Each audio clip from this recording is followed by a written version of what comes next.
Hello everyone, welcome to my YouTube channel full chemistry tutor. आज हम लोग इस वीडियो में पढ़ने वाले हैं आइसोमेरिज्म इन कोऑर्डिनेशन कंपाउंड्स, जिसमें हम टाइप्स ऑफ आइसोमेरिज्म देखेंगे और उनके कुछ एग्जांपल्स भी डिटेल में डिस्कस करेंगे।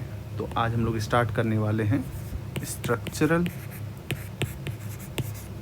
Isomerism in coordination compound. एक न्यू टॉपिक स्टार्ट करते हैं, आइसोमेरिज्म। आइसोमेरिज्म तो ऑर्गेनिक में पढ़ा होगा तुम लोगों ने। तो आइसोमेरिज्म होता क्या है, सबको पता होगा आइसोमेरिज्म क्या होते हैं। आइसोमर्स आर टू और मोर कंपाउंड्स। आइसोमर्स क्या होते हैं? टू और more compounds that have same chemical formula but a different arrangement of atoms. Arrangement of atoms different होंगे लेकिन मॉलिकुलर फार्मूला सेम होंगे और केमिकल फार्मूला उसके सेम होते हैं। ठीक है, तो ये याद रखना है, केमिकल फार्मूला सेम होंगे, मॉलिकुलर फार्मूला सेम होंगे, but different arrangement of atoms होंगे बस। Because of different arrangement of atoms they have differ in chemical और फिजिकल प्रॉपर्टीज, या दोनों भी चेंज हो सकते हैं।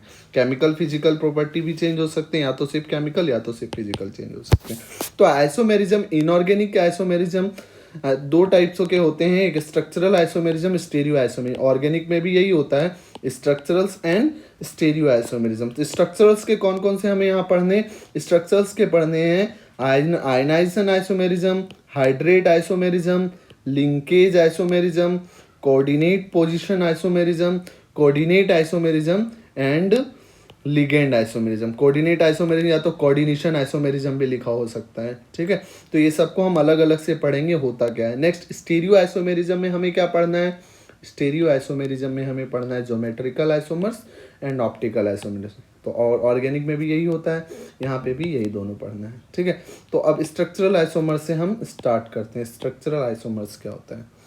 आयनाइजेशन आइसोमर्स पहला क्या है? Ionization isomers. वो क्या होते हैं? When complex compound gives different ions in the aqueous solution. Aqueous solution में वो डिफरेंट आयंस दे सकते हैं, तो ऐसे आइसोमर्स को हम क्या बोलेंगे? Ionization isomers. एग्जांपल्स के लिए देखें, हम एग्जांपल्स देखें।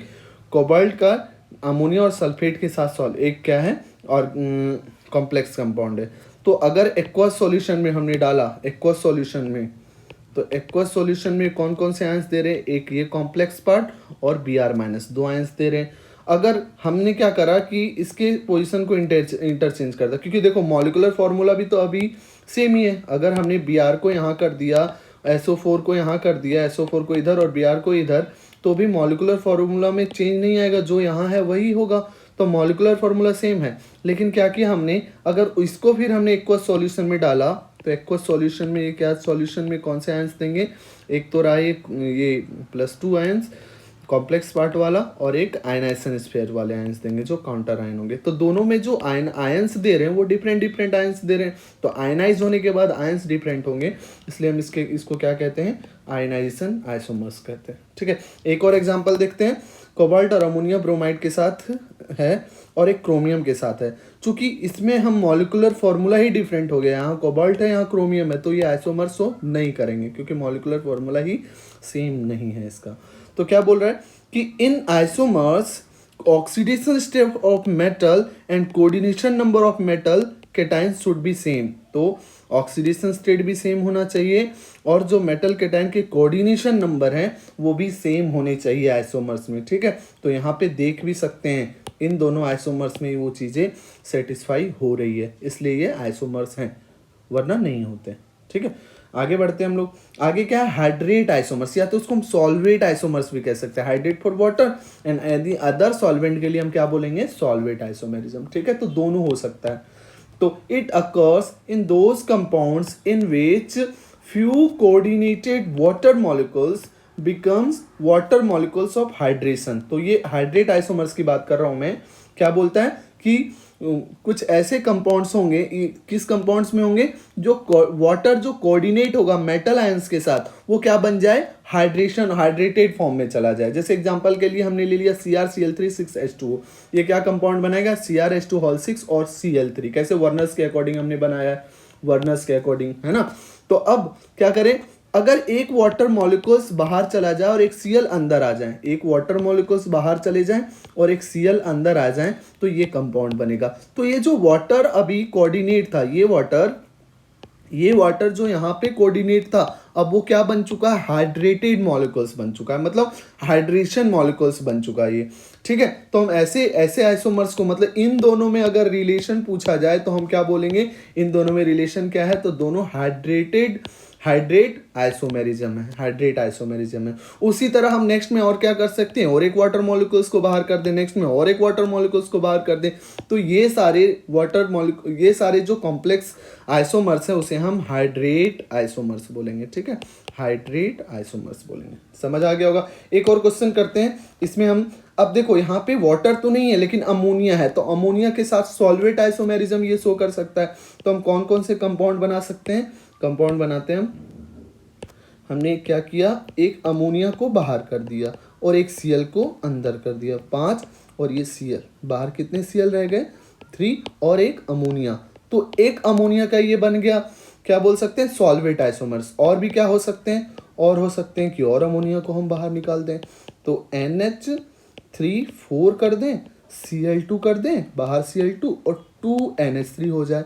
अमोनिएटेड बन रहे हैं ये। ठीक है, जैसे यहाँ हाइड्रेट आइसोमर्स था, यहाँ अमोनिएट आइसोमर्स बोल सकते हैं हम। और क्या हो सकता है, ये platinum NH thrice Cl3 and Cl3NH3 हो सकते हैं। और एक बार हो सकते हैं, है ना, PtNH3 twice Cl4 and 4NH3।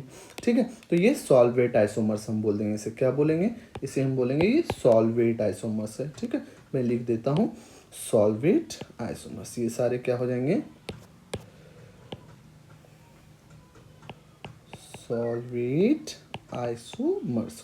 ठीक है, नेक्स्ट हम देखें लिंकेज आइसोमर्स। तो लिंकेज आइसोमर्स कौन से कॉम्प्लेक्स कंपाउंड शो करेंगे, तो क्या है, it arises due to the presence of ambidentate ligand. Ambidentate ligand हमने पढ़ा था। एम्बीडेंटेड लिगेंड कैसे लिगेंड होते हैं, जो जिसके पास डोनर साइड तो 2 हो लेकिन एट ए टाइम वो सिर्फ वन डोनर साइड से डोनेट करे, तो ऐसे लिगेंड को हम क्या बोलते हैं, एम्बीडेंटेड लिगेंड कहते हैं। ठीक है, एम्बीडेंटेड लिगेंड। तो एग्जांपल क्या है, एग्जांपल लेते हैं हम लोग, जैसे कोबाल्ट, अमोनिया और साइनाइड का एक कॉम्प्लेक्स कंपाउंड है। हमने क्या करा, इस साइनाइड जो है ये कौन सा लिगेंड है, ये एम्बीडेंटेड लिगेंड है। कैसे, ये साइनाइड C से भी डोनेट कर सकता है, N से भी डोनेट कर सकते हैं। तो इस कंपाउंड में साइनाइड CN है, यहाँ पे NC कर दिया हमने, है ना, तो साइनाइड N और ये साइनाइड C, तो ये भी एम्बीडेंटेड है ना।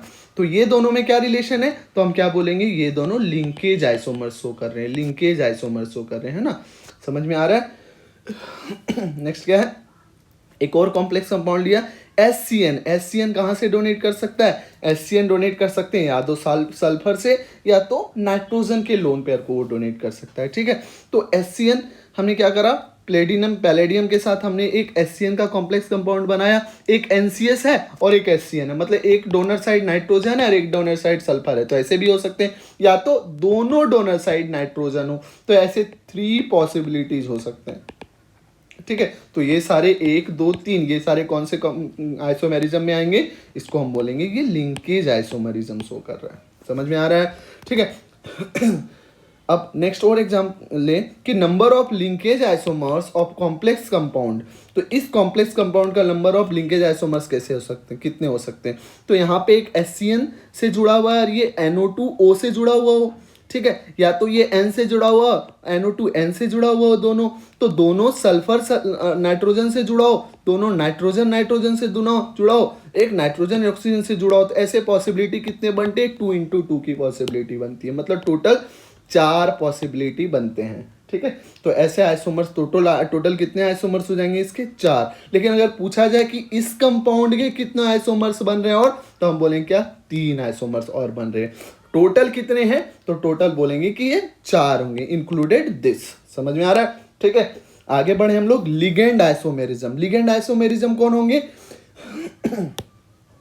when complex compound have isomers of ligand, मतलब जो उसमें लिगेंड प्रेजेंट होगा वो खुद आइसोमेरिज्म शो कर रहा हो, है ना। जैसे हमने देखा था ऑर्गेनिक कंपाउंड्स में अधिकतर ऐसे होंगे, ऑर्गेनिक कंपाउंड जितने भी होंगे ना वो आइसोमेरिज्म शो कर सकते हैं, तो ऑर्गेनिक लिगेंड्स आइसोमेरिज्म शो कर सकते हैं। तो ligands can show isomerism itself, ऐसे को हम ऐसे लिगेंड अगर प्रेजेंट हो तो हम बोल सकते हैं कि वो लिगेंड आइसोमेरिज्म भी शो कर सकता है। फॉर एग्जांपल जैसे हमारे पास एक एग्जांपल है, ये एक कॉम्प्लेक्स कंपाउंड है, ठीक है, तो हमने ले लिया। अब क्या करा, इसका नाम क्या है, इसका नाम है प्रोपाइल डायमीन, प्रोपाइल डायमीन है ना, मैंने पीछे लिखाया है प्रोपाइल डायमीन PN। अब क्या करें, ये प्रोपाइल डायमीन में जो लिगेंड है, ये लिगेंड खुद आइसोमेरिज्म शो कर सकता है, ये लिगेंड आइसोमेरिज्म शो कर सकता है। अगर आइसोमेरिज्म शो कर रहा है तो हम क्या बोलेंगे, लिगेंड आइसोमेरिज्म है। कैसे शो करेगा, तो ये जो NH2 है ये अपना पोजीशन चेंज कर ले, पोजीशन आइसोमर शो करे, है ना, तो पोजीशन चेंज कर लिया इसने, तो हम क्या बोलेंगे, इसका क्या नाम हो जाएगा, इसका नाम ट्राइथिलीन एमीन बोलते हैं हम इसे, ठीक है। पीछे लिखाया होगा मैंने, पीछे लिखाया होगा तो ये देख लेना, ठीक है। तो ये 1,2 डायमीन से क्या हो जाएगा, 1,3 डायमीन बन जाएंगे, 1,3 डायमीन हो जाएंगे, TN इसको बोलते हैं शॉर्टकट में। तो अगर जो लिगेंड प्रेजेंट हो वो इटसेल्फ आइसोमेरिज्म शो करे, तो ऐसे लिगेंड के साथ जो कॉम्प्लेक्स कंपाउंड होंगे वो कौन से आइसोमेरिज्म शो कर सकते हैं, वो शो कर सकते हैं लिगेंड आइसोमेरिज्म, है ना, वो लिगेंड आइसोमेरिज्म शो करेंगे, ठीक है। नेक्स्ट और एक एग्जांपल है C3H5। C3H5 क्या है, मान लो ये होगा CH2 CH single bond CH2 minus, ये है C3H5, ठीक है। तो C3H5 ऐसे भी लिख सकते हैं, या तो हम इसको इस टाइप से भी बना सकते हैं ना, C3H5 2 2 4 और एक 5 C3H5। तो ये खुद में क्या कर रहा है, ये खुद में आइसोमेरिज्म शो कर रहे हैं, ये और ये, मतलब अगर इस जगह पे हम बोले, इस जगह पे ये अगर ये लगाया है हमने और इस जगह पे ये लगाया है, तो हम क्या बोलेंगे कि दोनों खुद में लिगेंड आइसोमेरिज्म शो कर रहा है, तो इन दोनों में क्या रिलेशन है, तो वो लिगेंड आइसोमेरिज्म है। समझ में आ रहा है क्या, ठीक है। नेक्स्ट देखें हम coordination position isomers, coordination position isomers, ये किस कौन से कॉम्प्लेक्स कंपाउंड शो करेंगे ये, तो इट अकर्स इन पॉलीन्यूक्लियर और ब्रीजिंग कॉम्प्लेक्स कंपाउंड, जिसमें 2 न्यूक्लियर हो, मतलब 2 मेटल हो और ब्रीज लिगेंड हो, तो ऐसे जो कॉम्प्लेक्स कंपाउंड होंगे वो कोऑर्डिनेशन पोजीशन आइसोमेरिज्म शो कर सकते हैं। कैसे शो करेंगे, तो इन विच टर्मिनल लिगेंड्स आर इंटरचेंज, तो टर्मिनल्स के जो लिगेंड हैं वो इंटरचेंज हो जाएंगे और वो क्या कहलाएंगे, कोऑर्डिनेशन पोजीशन आइसोमेरिज्म कहलाएंगे। जैसे हमारे पास एग्जांपल लिया हमने इस कंपाउंड में, अब हमने क्या करा, यहाँ से एक NH3 को उठा के इधर कर दिया, तो क्या करा, पोजीशन ऑफ NH3 चेंज हो गई, एक कोबाल्ट से दूसरे कोबाल्ट में चला गया, तो हम ऐसे आइसोमेरिज्म को क्या बोलेंगे, ऐसे आइसोमेरिज्म को हम बोलेंगे कोऑर्डिनेशन पोजीशन आइसोमेरिज्म, ठीक है। एक और एग्जांपल है, एक और एग्जांपल हमने क्या करा, पिरिडीन को मूव कर दिया, यहाँ से पिरिडीन को उठा के इधर डाल दिया, अमोनिया को इधर से उठा के इधर डाल दिया, तो ये दोनों पोजीशन कोऑर्डिनेशन पोजीशन आइसोमर्स हो जाएंगे, ठीक है, समझ आ गया होगा। नेक्स्ट और क्वेश्चन और देखते हैं, अगला क्या है, कोऑर्डिनेशन आइसोमेरिज्म। कोऑर्डिनेशन आइसोमेरिज्म कैसे कॉम्प्लेक्स कंपाउंड शो करेंगे, तो it occurs in those complexes in which both cation and anion are complex, ठीक है, मतलब कैटायनिक पार्ट भी कॉम्प्लेक्स पार्ट हो, कोऑर्डिनेशन स्फीयर में हो, और एनायनिक पार्ट भी कोऑर्डिनेशन स्फीयर में हो, तो ऐसे complex compound coordination isomerism show करते हैं। कैसे शो करते हैं, तो एक कॉम्प्लेक्स कंपाउंड हमने ले लिया, ठीक है, तो ये पूरा एक कॉम्प्लेक्स कंपाउंड है। अब ये कॉम्प्लेक्स कंपाउंड में हमने क्या करा, लिगेंड का इंटरचेंज करा, एक लिगेंड को हमने इससे इधर में भेज दिया और इससे इधर में भेज दिया, ठीक है, तो क्या बनेंगे, एक NH3 इधर आ गए, एक NH3 इधर चले गए, एक Cl इधर आ गया, तो एक कंपाउंड हमारा बना, चार्ज +2, अब Cl माइनस आ गए तो क्या हो जाएंगे, +1 हो जाएंगे, यहाँ से एक Cl माइनस हट गया तो क्या हो जाएंगे, -1 बचेंगे। उसी तरह आप क्या करें, एक और Cl इधर लाए तो ये 0 हो जाएंगे चार्ज, और इधर से भी एक Cl इधर 0 होंगे, तो ऐसे ये एग्जिस्ट नहीं करेगा, तो हम इसको आइसोमेरिज्म में काउंट नहीं करेंगे, ठीक है, ये एग्जिस्ट नहीं करेगा, मतलब चार्ज तो होने चाहिए, ठीक है, तब तो एक दूसरे को ये इंटरेक्ट करके रखेगा, अगर चार्ज होंगे नहीं तो इंटरेक्शन नहीं होंगे। नेक्स्ट हमने क्या करा, एक और Cl3 को इधर Cl को ले आया इधर, एक और Cl को अगर हमने इधर लाया, एक और Cl को इधर ले आया तो ये Cl3 हो जाएंगे और एक इधर Cl बचेंगे, और एक अमोनिया को हमने इधर ले लिया, तो अमोनिया को इधर ले लिया, तो यहाँ अमोनिया 2, अब बचे 1, ठीक है, तो ऐसे कंपाउंड बन गए। अब देखो चार्ज दोनों में है, मतलब इंटरेक्शन होगा। तो ऐसे करके हम कितने टोटल बना सकते हैं, तो जितना इंटरचेंज कर सके हम करें। तो total number of coordinate isomers पूछा जाए तो बोलेंगे 4 होंगे, लेकिन अगर पूछा जाए इस कंपाउंड के कितने पॉसिबल कोऑर्डिनेशन आइसोमर्स है तो हम क्या बोलेंगे, 3 पॉसिबल आइसोमर्स होंगे। ठीक है, समझ आ रहा है क्या? कुछ और क्वेश्चंस करते हैं, खुद से करते हैं हम लोग। ठीक है, तो क्वेश्चन है FeNH3 COCl6 इसके टोटल कितने बन सकते हैं। तो हमने एक किया है, हमने क्या करा, एक NH3 को इधर भेज दिया, एक Cl को इधर भेज दिया। अब और क्या क्या बना सकते हैं हम लोग, अब हमने क्या करा, एक और NH3 को उधर भेज देंगे, एक Cl को इधर ले आएंगे। तो ये कौन सा कंपाउंड बन जाएगा, ये NH3 ट्वाइस हो जाएंगे, और ये Cl कितने बचेंगे हमारे पास, Cl बचेंगे 4। और करते हैं हम लोग FeNH3 whole thrice and Cl3, और ये बन जाएंगे CONH3 whole thrice Cl thrice. Next और करें FeNH3 twice Cl4 CONH4 Cl2, और बनाए FeNH3 Cl5 CONH3 5Cl, और एक बन सकता है NH3 तो गया ना, अब NH3 नहीं है, Cl6 और CONH3 होल 6। ठीक है, तो इसमें कौन से कंपाउंड रहेंगे, कौन से जीरो चार्ज हो जाएंगे, उसको हमें हटा देना है यहाँ से। तो जीरो चार्ज वाले को हम यहाँ से हटा देंगे। तो जीरो चार्ज वाला कौन है वो देख लेते हैं। ठीक है, तो जीरो चार्ज, अब इन सारे में देखेंगे कि कौन एग्जिस्ट करेगा इसके आइसोमर्स और कौन एग्जिस्ट नहीं करेंगे। ठीक है, तो हमने बनाए हैं इनके कुछ आइसोमर्स। अब इसके चार्ज देखें हम, अगर यहाँ पे देखें चार्ज तो इसके +3 ऑक्सीडेशन स्टेट होंगे, इसके भी +3 ऑक्सीडेशन स्टेट होंगे। ठीक है, मतलब यहाँ पे +3 आएगा चार्ज, और एक मिनट, यहाँ पे जो चार्ज आएगा वो +3 आएंगे, और इस जगह पे चार्ज कितने आएंगे, -3। अब जैसे ही एक Cl यहाँ पे आया तो चार्ज कितने हो जाएंगे, इसके चार्ज हो जाएंगे +2, और यहाँ पे कितने हो जाएंगे, -2। अब इस जगह पे देखें तो चार्ज +1 हो जाएंगे, और यहाँ पे -1। इस जगह पे देखें तो चार्ज 0 हो जाएंगे, ये 0 हो जाएंगे।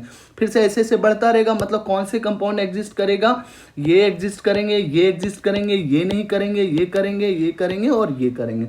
तो टोटल अगर आइसोमर्स तुम्हें पूछा जाए, टोटल अगर पूछा जाए तो कितने बोलोगे, 1 2 3 4 5 6 होंगे। लेकिन अगर पूछा जाए कि इसके कितने होंगे तो इसके बोलेंगे कि 5 बनेंगे, है ना, 5 आइसोमर्स होंगे।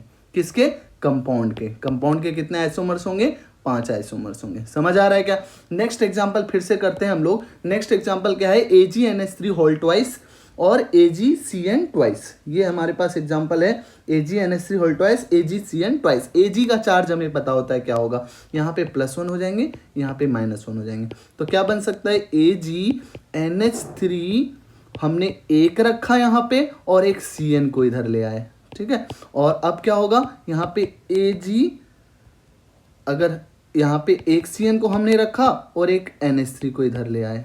ठीक है, यही होगा। तो अब देखो इसमें चार्ज देखें हम तो +1 और -0 हो गए, यहाँ पे भी 0, मतलब इसके आइसोमर्स नहीं बनेंगे, इसके आइसोमर्स नहीं बनेंगे। ठीक है, तो कितने टोटल आइसोमर्स कितने होंगे इसके, 1 ही होंगे। समझ में आ रहा है क्या? नेक्स्ट और एग्जांपल से समझते हैं, क्लियर हो जाएगा। जितने एग्जांपल्स करोगे क्लियर होता जाएगा। नेक्स्ट हम लोग एक और एग्जांपल लें, PTNH3, थोड़ा सा जगह बनाते हैं। ठीक है, PTNH3 4 PTCl4। तो PTCl4 यहाँ पे ऑक्सीडेशन स्टेट कितना होना चाहिए, यहाँ पे -2 लिखेंगे और यहाँ पे +2 लिखेंगे, क्योंकि 0 है तो ऑक्सीडेशन स्टेट +2 बनाना पड़ेगा। तो ऑक्सीडेशन स्टेट यहाँ पे +2। मैंने बताया था कोऑर्डिनेशन नंबर कितने कोऑर्डिनेशन नंबर का बनाता है।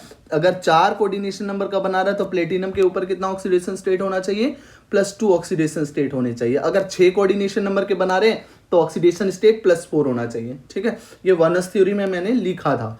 नेक्स्ट हम लोग देखते हैं PTNH3 4 +2। तो हम क्या करें, इसके लिगेंड को हम एक्सचेंज करें, तो PT हमने क्या करा, एक NH3 को वहां ले गए, एक Cl को इधर एक्सचेंज कर दिया, तो क्या बन जाएंगे ये PTCl3 एंड NH3। समझ आ रहा है क्या? नेक्स्ट क्या करें हम, नेक्स्ट और PT एक और NH3 को उधर भेज दें तो दो बचेंगे, दो Cl हो जाएंगे, ये हो जाएंगे PTCl2 NH3 होल ट्वाइस, ये हो जाएंगे ना।